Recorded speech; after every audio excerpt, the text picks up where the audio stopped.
And good morning, afternoon, or evening, wherever you may be in the world. This is Nick Banks, as usual, for you guys here for all things PlayStation 4.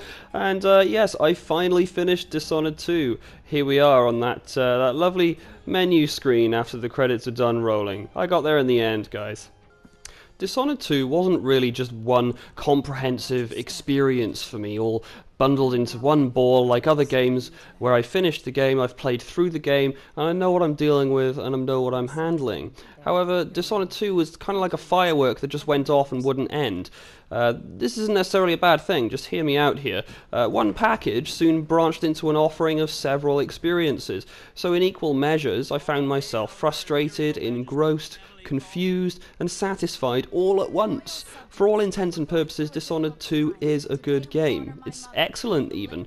So why did I get this cocktail of pros and cons? In a small part, the issue was my TV. There are a few select games in existence that expect you to own a super high-def screen in the way that the HUD and other aspects of the imagery is displayed to you, and sadly I am the unlucky owner of a TV that doesn't reach Dishonored 2's lofty expectations. Sure, my TV is nice and big, and a majority of games look fine, but Dishonored 2 requires a pixel-perfect representation of its steampunk environs. I would give you an example of this, however it would be completely lost on being translated into YouTube. Only with such an expensive screen are players not going to have to lean forward squinting to read anything. And by golly gosh, there is tons of lore to read about Emily Kaldwin's kingdom. Players prepared to do the reading will extract tons of extra stuff from otherwise unexplored Dishonored canon.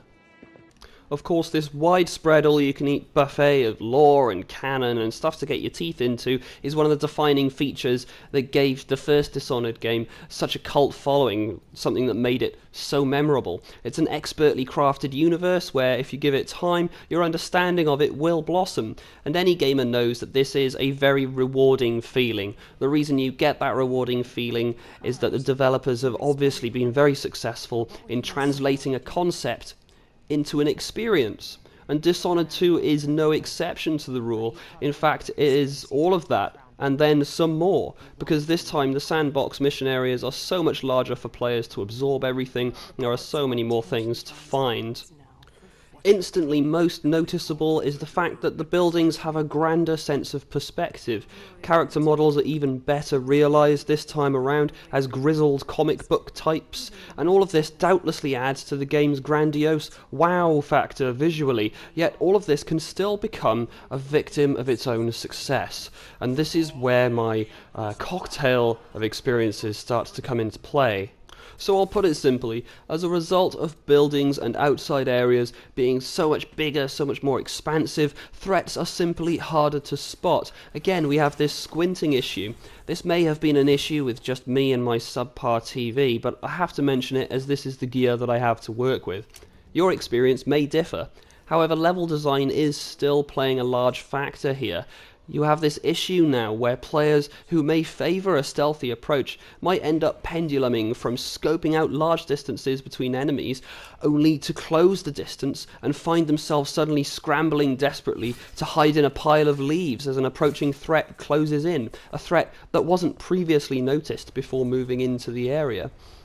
And I know what you're thinking, dark vision from the previous game, yes, it is still here, you can still spot threats through walls and such with dark vision. However, I think in response to the many qualms about the previous game being slightly broken mechanics here and there, oh, dark vision, you can see everything everywhere, it kind of makes it too easy, the blink makes it too easy. I think one of Arcane's answers to those gripes was to really limit the distance of dark vision, and it really is quite punishing. It's quite limiting in distance. You have to be quite close to the enemy to even begin to see them around the corner or through a wall.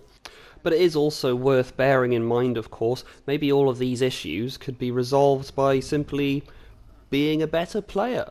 It's a bit of an open-ended question, and one of the areas of this game that made it a bit of a challenge to review accurately and fairly.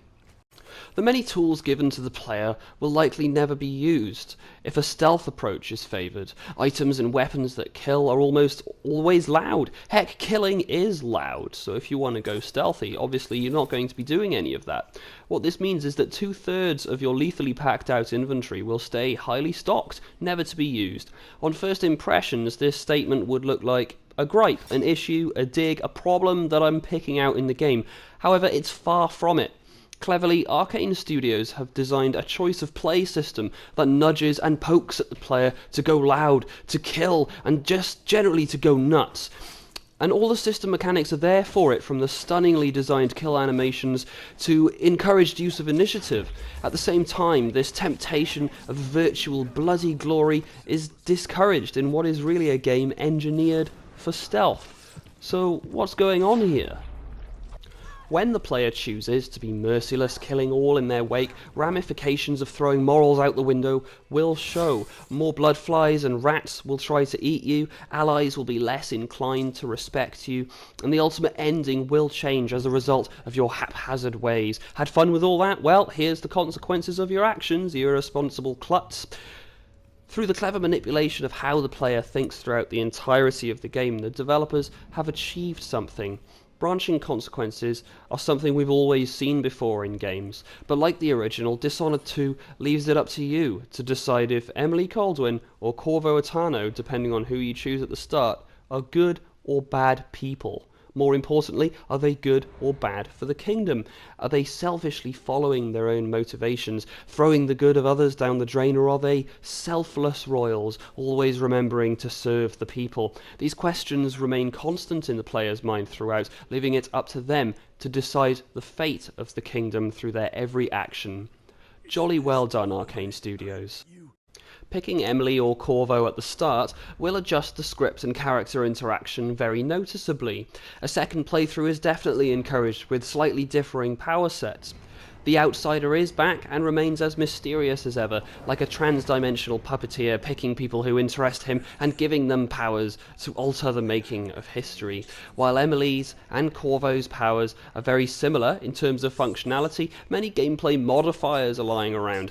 These are in the form of bone charms, and of course runes for leveling up are still here from the previous game too, which can do anything like turn killed victims to dust to increasing health.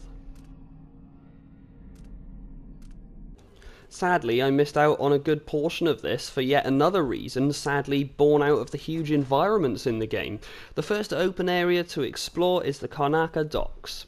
Here I was thinking Karnaca would be a huge, free-roaming city with separately loaded missions at different points and different areas.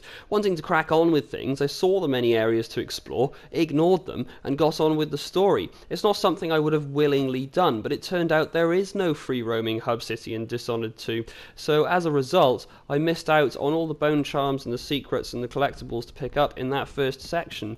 So I missed out on all of that, setting me at a disadvantage in terms of character progression. Again, this is no bad reflection on the game, I just got the wrong end of the stick.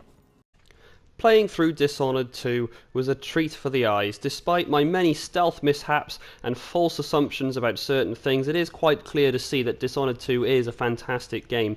Just make sure that when you start out, take it slow. Make sure you soak everything in and have a full understanding of how things work before you get cracking.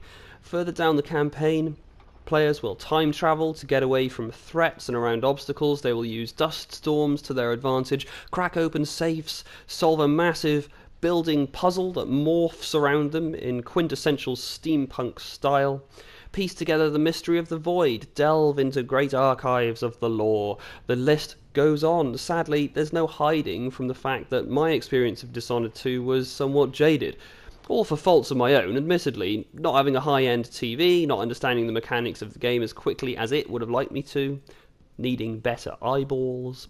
However, everything the developers set out to do appears to have been accomplished. The huge range of player choice from mission to mission has been maintained after the first game. Then there's the sheer variety in level styles and types of objectives, keeping things fresh throughout.